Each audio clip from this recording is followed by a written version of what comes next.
Hello everyone students, welcome to my channel. आज के इस वीडियो के अंदर हम बात करेंगे काफ़ी इंटरेस्टिंग टॉपिक के बारे में। आप बोर्ड पे हेडिंग देख रहे हैं, the magnetic dipole moment of revolving electrons. Previous videos के अंदर हमने टॉर्क के बारे में बात करी थी और साइक्लोट्रॉन के बारे में आपको एक्सप्लेन किया था। आई होप आप लोगों को सारी चीज़ें क्लियर होगी। ठीक है, चलिए आज हम बात करेंगे magnetic dipole moment of revolving electrons. ठीक है, इलेक्ट्रॉन्स मतलब कोई इलेक्ट्रॉन्स, अगर जैसे मान लीजिए एटम की बात करो, सपोज ये जो मैं डायग्राम बना रहा, सपोज एटम में क्या होता है बेटा, अंदर पार्ट क्या होता है, न्यूक्लियस होता है आपका, जिसके अंदर न्यूट्रॉन एंड प्रोटॉन्स होते हैं। उसके सराउंडेड क्या करता है, इलेक्ट्रॉन्स इस टाइप से क्या करता है, रिवॉल्व ही करता है। ऐसे इलेक्ट्रॉन क्या कर रहा है, रिवॉल्व कर रहा है। अगर इलेक्ट्रॉन इसके सराउंडेड रिवॉल्व कर रहा है तो भाई उसका मैग्नेटिक मोमेंट क्या होगा, ये बात जल्दी क्वेश्चन आ सकता है। तो उसका मैग्नेटिक मोमेंट कितना होगा, उसका हम फॉर्म देखेंगे। क्या इस मैग्नेटिक मोमेंट का एंगुलर मोमेंटम के साथ कोई रिलेशन हो सकता है, ठीक है ना। ये दोनों चीज़ों के बारे में हम स्टडी करेंगे। चलिए जी, तो ये एटम वाला ही केस है। एटम के न्यूक्लियस के अराउंड क्या होता है, इलेक्ट्रॉन रिवॉल्व करता। वैसे हमारे पास ये सपोज न्यूक्लियस है, उसके अंदर पॉजिटिव चार्ज है, उसके सराउंडेड क्या करता है, इलेक्ट्रॉन रिवॉल्व कर रहा है। अब इलेक्ट्रॉन अगर रिवॉल्व कर रहा है तो इस केस में क्या फोर्सेस लगते हैं। भाई यहाँ पर जो फोर्सेस लगेंगे, एक हमारे पास सेंटर पर पॉजिटिव चार्ज है, उसके सराउंडेड क्या रिवॉल्व कर रहा है, इलेक्ट्रॉन्स। तो पॉजिटिव और नेगेटिव के बीच में कौन सा फोर्स लगेगा, electrostatic force. Got my point. तो यहाँ पर एक टाइप का फोर्स लगता है जिसे हम क्या बोलते हैं, इलेक्ट्रोस्टैटिक्स फोर्स, जो बिटवीन द चार्जेस लगता है। ठीक है ना, कौन सा, इलेक्ट्रोस्टैटिक फोर्स, इलेक्ट्रोस्टैटिक फोर्स। ठीक है ना। अगर मैं इलेक्ट्रोस्टैटिक की बात करूँ तो एफ इलेक्ट्रोस्टैटिक कितना जाएगा बेटा, के Z into E dot E divide by radius कितना, आर स्क्वायर। यहाँ पर जो फोर्स लगता है ये हमारे पास कौन सा लगता है, इलेक्ट्रोस्टैटिक फोर्स। भाई देखिए यहाँ पर एक पॉजिटिव चार्ज है, एक नेगेटिव चार्ज है। तो अगर मैं इस पर बात करूँ तो यहाँ पर अंदर की साइड एक फोर्स लग रहा है, दैट इज इलेक्ट्रोस्टैटिक फोर्स। क्या इसको बैलेंस करने के लिए एक बाहर भी फोर्स लगेगा, जी बिल्कुल लगेगा, that is called centripetal force convert हो जाएगा इसमें, जिसको क्या करेगा, बैलेंस करके रखेगा। ये जो कंडीशन है ये कुछ हद तक ऐसी है कि मान लीजिए हमारे पास ये सन है और सन के सराउंडेड क्या होते हैं, प्लेनेट, ऐसे ऑर्बिटरी प्लेनेट्स, जैसे मान लिया अर्थ। ठीक है ना, थर्ड नंबर का प्लेनेट है। तो ये क्या हो जाएगा, जो सन के अराउंड रिवॉल्व करता है। तो यहाँ पर इसको बैलेंस करने के लिए ग्रेविटेशनल फोर्स लगते हैं। Got my point. सन है, सन के अराउंड क्या होता है, एक प्लेनेट है, अर्थ ले लिया हमने। अर्थ क्या कर रहा है, रिवॉल्व कर रहा है। Got my point. अगर रिवॉल्व कर रहा था इन दोनों के बीच में कुछ फोर्स लगता, this kind of force is not as a gravitational force. यहाँ पर कौन सा फोर्स लगता है बेटा, ग्रेविटेशनल फोर्स।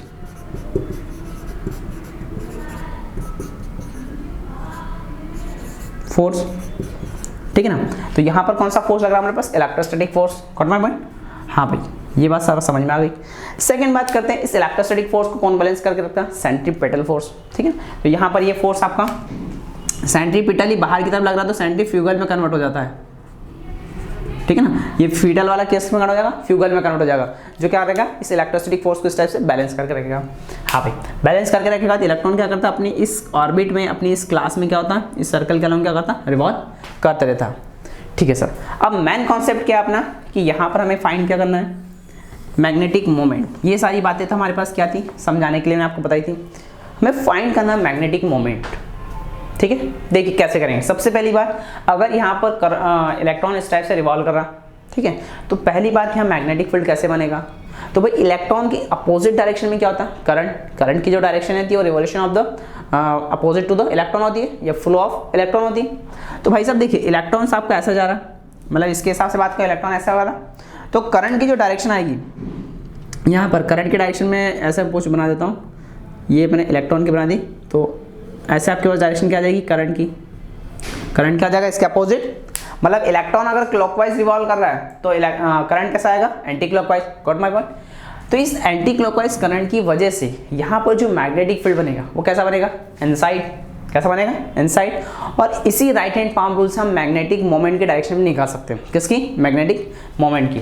तो यहाँ पर जो मैग्नेटिक मोमेंट आएगा, मैग्नेटिक मोमेंट की जो डायरेक्शन आएगी वो कैसे आ जाएगी बेटा, क्रॉस आ जाएगी, मतलब इनसाइड द प्लेन आ जाएगी, इनसाइड प्लेन, या इसको मैं ऐसे भी लिख सकता हूँ, टुवर्ड्स द प्लेन, प्लेन के अंदर की तरफ। क्यों, क्योंकि करंट की जो डायरेक्शन है वो किधर आ रही है, एंटी क्लॉकवाइज। थंब किधर हो गया, अंदर जा रहा है, थंब अगर अंदर जा रहा है तो डायरेक्शन कैसे आ जाएगी, क्रॉस आ जाएगी। ये बात हो गई मेरी डायरेक्शन की। चलिए जी, अब इस करंट की वैल्यू की बात करते हैं। क्या वैल्यू करंट की आएगी, ठीक है ना। तो करंट की वैल्यू की अगर मैं बात करूँ तो करंट कितना होता है बेसिकली हमारे पास, आई की बात करूँ तो आई होता है flow of charge, flow of charge upon में क्या होता है time period, per unit time किसी भी कंडक्टर से कितना चार्ज फ्लो हो रहा है। जैसे ये है तो यहाँ पर चार्ज क्या फ्लो हो रहा है हमारे पास, electron as like a charge, तो इलेक्ट्रॉन यहाँ फ्लो हो रहा है। हम आई को क्या लिख सकते हैं, क्या आई को मैं ऐसे लिखता हूँ E/T, ठीक है E/T। अच्छा, टाइम पीरियड का उल्टा क्या होता है फ्रीक्वेंसी, तो मैं इसे ऐसे भी लिख सकता हूँ I = E/F, F is what frequency, यहाँ मैं लिख देता हूँ फ्रीक्वेंसी क्या होता है 1/T। तो यहाँ से हमने एक फॉर्मूला क्या हो गया I = E/F लिख सकते हैं। अब देखिए एक बात और, अगर यहाँ पर इलेक्ट्रॉन रिवॉल्व कर रहा है, उसका पाथ कैसा बन रहा है सर्कुलर पाथ, तो सर्कुलर पाथ की अगर मैं बात करूँ तो वेलोसिटी इसकी मान लीजिए VA, तो टाइम पीरियड को मैं क्या लिख सकता हूँ T = टोटल डिस्टेंस क्या हो जाएगा, इसका डिस्टेंस हमने मान लिया, इसका टोटल मान लीजिए R मान लिया, सॉरी 2πr हो जाएगा डिस्टेंस, इसको मान लिया कितना 2πr, और वेलोसिटी क्या मान लिया हमने V मान ली, या इस इलेक्ट्रॉन की स्पीड क्या हो गई V हो गई। अगर इस इलेक्ट्रॉन की स्पीड हमने क्या बोल दिया V है, और ये क्या सरकमफेरेंस कंप्लीट कर रहा है, तो सर्कल में मूव कर रहा है, तो उसका डिस्टेंस कितना आ जाएगा 2πr, तो T = कितना आ गया 2πr/V। क्या इस वैल्यू को मैं यहाँ सब्स्टिट्यूट कर दूँ तो यहाँ से मेरे पास करंट का फार्मूला आ जाएगा, सेकंड फार्मूला, तो क्या हो जाएगा I = E/T, T कितना है हमारे पास 2πr/V, ये V ऊपर पहुँच जाएगा, तो बेसिकली क्या फार्मूला आ जाएगा EV/2πr। ये हमारे पास क्या आ गया बेटा करंट का फार्मूला। आपके पास करंट के 3 फॉर्मूलेज में बता दिए, आपको इसी टाइप से करना पड़ेगा फॉर्मूला, इसको लिख कर, ठीक है। तो पहला फॉर्मूला आ गया I = E/T, I = E/F लिख सकते हैं। यहाँ पर I = EV/2πr। अगर आपको इलेक्ट्रॉन की वैल्यू दे रखी, इलेक्ट्रॉन का चार्ज आपको पता है, वेलोसिटी दे दिया जाए, इस सर्कल की रेडियस पता हो, तो हम करंट बता सकते हैं कि करंट कितना फ्लो कर रहा है, या इससे हम रेडियस भी निकाल सकते हैं। तो ये तो बेसिकली सबसे फर्स्ट ऑफ ऑल मैंने कैलकुलेट करा क्या करंट। अब magnetic dipole moment, magnetic dipole जो होता है वो बेसिकली यहाँ पर रिप्रेजेंट करते हैं उसको म्यू के द्वारा, किसके द्वारा रिप्रेजेंट करेंगे म्यू के द्वारा। तो देखिए आगे क्या होगा इसके बाद में, इसी के आगे मैं कंटिन्यू कर रहा हूँ, ठीक है।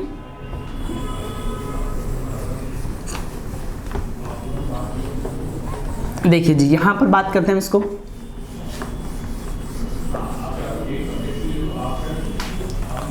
ठीक है कैसे, ये आपका होगा ZE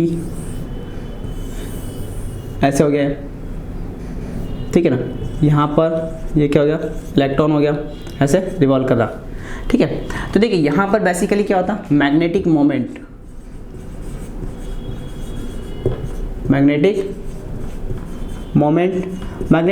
का रिप्रेजेंट करेंगे म्यू के द्वारा, ये सिंबल के द्वारा, ठीक है ना।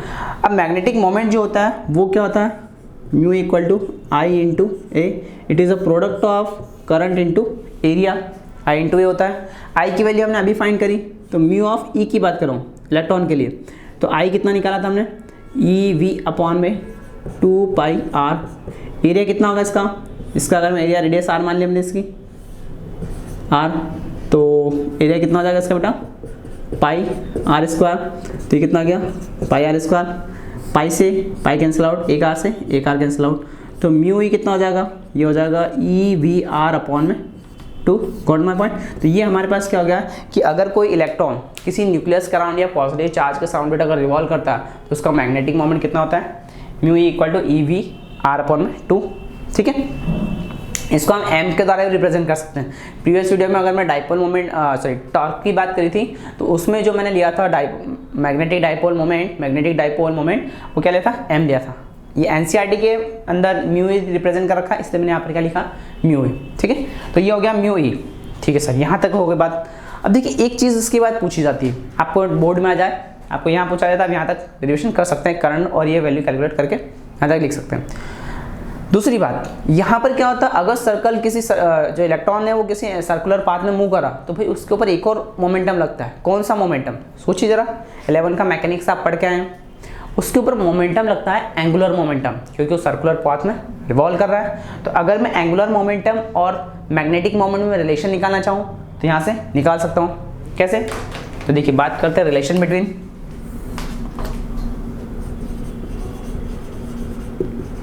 Relation between angular momentum and magnetic moment, magnetic dipole moment. ठीक है, अब देखिए यहाँ पर बात करूँ तो अगर कोई इलेक्ट्रॉन सर्कुलर पाथ में रिवॉल्व कर रहा है तो उसका जो मैग्नेटिक मोमेंट आता है उसको हम रिप्रेजेंट करते हैं एल के द्वारा, सॉरी एंगुलर मोमेंटम आता है, एंगुलर मोमेंटम। ठीक है ना, उसे हम क्या बोलते हैं, एल के द्वारा रिप्रेजेंट करते हैं, कैपिटल एल के द्वारा। वो होगा M V R, angular momentum की वैल्यू कितनी आती है, L equal to M V R. Got my point.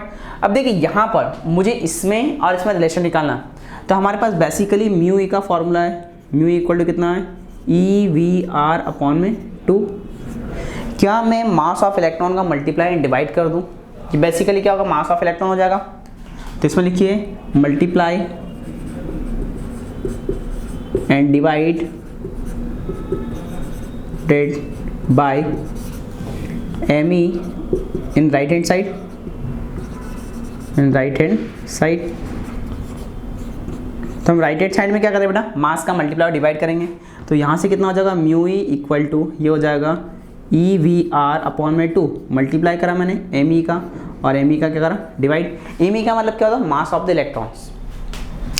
तो यहाँ से कितना हो जाएगा आपके पास, म्यू ई इक्वल टू ई आपका बाहर, ये नीचे 2 एम ई आपका बाहर, ये कितना हो गया आपके पास, एम ई वी और आर। भाई एम वी आर क्या हो जाएगा आपके पास, एंगुलर मोमेंटम। वही तो चीज़ हमने आप लिखी, एल इक्वल टू क्या होता है, एम वी आर, या एम ई मतलब क्या हो गया, मास ऑफ द इलेक्ट्रॉन्स। तो यहाँ से इस पूरी टर्म को क्या लिखता हूँ मैं, एल, कैपिटल एल। तो फॉर्मूला क्या हो जाएगा आपके पास, mu e equal to e capital L upon में 2 एम ई।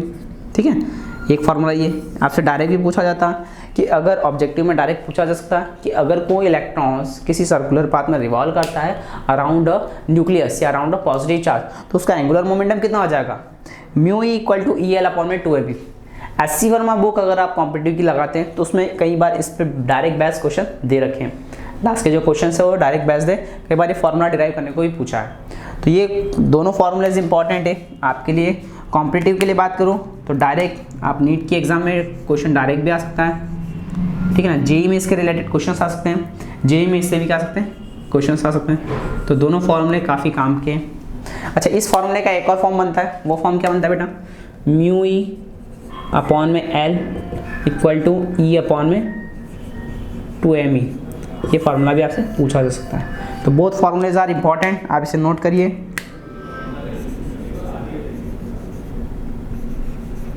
तीनों फार्मूलेज हमारे पास काम के हैं। तो ये क्या हो गया, the magnetic dipole moment of a revolving electron. अगर कोई इलेक्ट्रॉन मूव कर रहा तो उसका मैग्नेटिक डाइपोल मोमेंट हो गया, यहाँ था। अब देखिए थोड़ा सा कॉन्सेप्ट मैं यहाँ पर और ऐड करूँगा। आपने 11th क्लास में केमिस्ट्री पढ़ी होगी, केमिस्ट्री के अंदर हम क्या करते हैं, बोहर मॉडल आपने बात करी होगी। बोहर मॉडल के हिसाब से कोई इलेक्ट्रॉन अगर किसी सर्कुलर पाथ में रिवॉल्व कर रहा तो उसका एंगुलर मोमेंटम आता है। वहाँ पर हम बोहर के एटम के हिसाब से बात क्या करते हैं, एल की जगह लिखते हैं NH अपॉन में 2 पाई। तो अकॉर्डिंग टू द बोहर, इसको मैं रफ कर रहा हूँ। और क्या हो सकता है, आपको वहीं तक करना है जहाँ म्यू पूछा जाए, आगे पूछा जाए रिलेशन तो आपको यह करना है। और अगर आपको बोहर वाला एंगुलर मोमेंटम में पूछा जाए तो आपको जो मैं बता रहा हूँ वो करना है। तो देखिए फार्मूला क्या आ गया बेटा मेरे पास, mu e equal to e v r upon में 2, ए तो मैग्नेटिक मोमेंट आ गया, बाय बोहर मॉडल। कौन सा मॉडल, बोहर मॉडल। तो बोहर मॉडल के हिसाब से इसका जो एंगुलर मोमेंटम होगा, model angular momentum, angular momentum वो कितना हो जाएगा बेटा, वो एल इक्वल टू होता है NH अपॉन में 2 पाई, NH अपॉन में 2 पाई। ठीक है, वेयर एच क्या होता है, प्लांक कांस्टेंट होता है, प्लांक्स कांस्टेंट, जिसका वैल्यू कितना होता है, एच का वैल्यू होता है 6.6 इंटू 10 टू द पावर -23, ठीक है ना, जूल सेकेंड। ये आपके पास प्लांक कांस्टेंट होता है, ठीक है ना। आप आगे जाके पढ़ेंगे E equal to H mu H mu, यहाँ म्यू होता है, ये फ्रीक्वेंसी होती है, तो बेसिकली कितना आ जाए, H equal to E into E upon में म्यू। ई की बात करूँ तो इसका यूनिट क्या होता है, जूल होता है, इसका यूनिट क्या होता है, सेकेंड इनवर्स होता है। सेकेंड इनवर्स ऊपर जाएगा तो कितना हो जाएगा, जूल सेकेंड हो जाएगा, तो ये प्लांक कांस्टेंट आ गया आपके पास, ठीक है, एच। अब यहाँ पर क्या होता है, बेसिकली एल की वैल्यू आ गई NH अपॉन में 2 पाई, म्यू कितना था EVR, और इन दोनों के बीच में हमने एक रिलेशन डिफाइन करा था, कितना लिखा था, वो रिलेशन की बात करूँ तो वो था हमारे पास क्या, म्यू अपॉन में L इक्वल टू यहाँ पे था E अपॉन में 2m। क्या L का वैल्यू यहाँ पुट कर दूँ, L का वैल्यू यहाँ पुट कर दूँगा तो कितना आ जाए बेटा, म्यू अपॉन में NH अपॉन में 2 pi equal to E upon में 2m, ठीक है ना, कितना आ जाएगा आपके पास, ये E अपॉन में 2m हो जाएगा।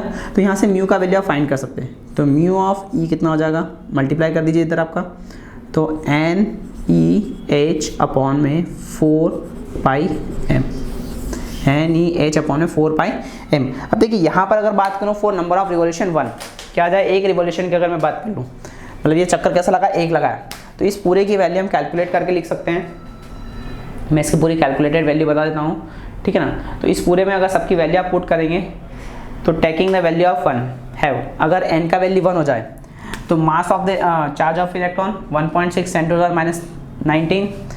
प्लांक कांस्टेंट की वैल्यू आपको दे रखी है 4 पाई, अगेन कांस्टेंट, और मास ऑफ इलेक्ट्रॉन भी क्या है, कांस्टेंट है। तो इस पूरे की वैल्यू आती है mu equal to 9.27 into 10⁻24 ampere metre square. यहाँ से आप इस कांस्टेंट वैल्यू को फाइंड कर सकते हैं। तो ये बोहर मैग्नेटॉन के हिसाब से जो मैग्नेटिक मोमेंट आता है उसका वैल्यू ये आपके पास मिल जाएगा। यहाँ पे सारी टर्म्स के आपके पास कांस्टेंट है। अगर आपको मैग्नेटिक मोमेंट और प्लांक कांस्टेंट में भी रिलेशन पूछा जाए तो आप यहाँ तक डिराइव उसको कर सकते हैं। बेसिकली ये जो कॉन्सेप्ट है ये आपको ऑब्जेक्टिव में आने लायक क्वेश्चन है, ये फॉर्मूलाज, ठीक है ना। अगर पूछा जाए तो आप इसको पूरा कर सकते हैं, ठीक है ना। यहाँ तक आप इसे नोट कीजिए। इसे हम क्या बोलते हैं, बोहर मैग्नेटॉन बोलते हैं। इसको हम क्या बोलते हैं, बोहर मैग्नेटॉन। बोहर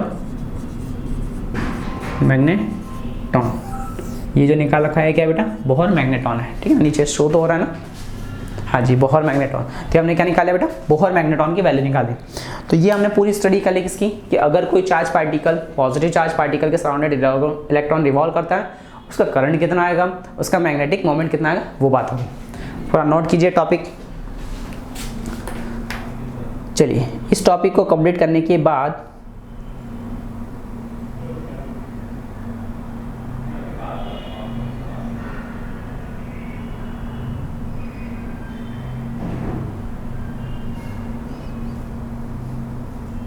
ठीक है, नेक्स्ट टॉपिक हमारा आएगा द मूविंग कॉइल गैल्वेनोमीटर। ये भी काफी काम का टॉपिक है, द मूविंग कॉइल गैल्वेनोमीटर।